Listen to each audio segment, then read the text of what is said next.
If you hear someone bragging about getting only 6 hours of sleep, science says don't trust them.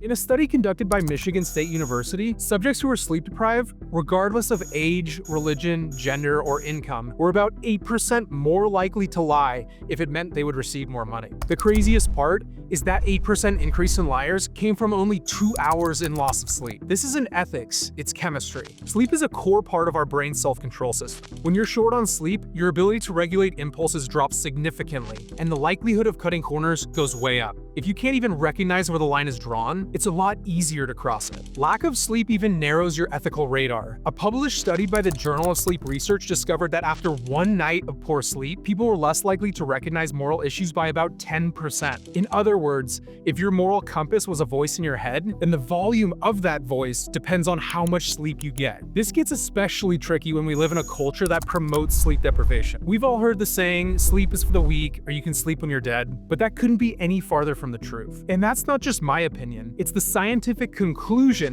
from a multi-study paper published by the Sleep Health Journal. They found out when leaders signal to their team that sleep doesn't matter, their teams actually sleep less. No surprise, but that sleep loss actually leads to more unethical behavior at work.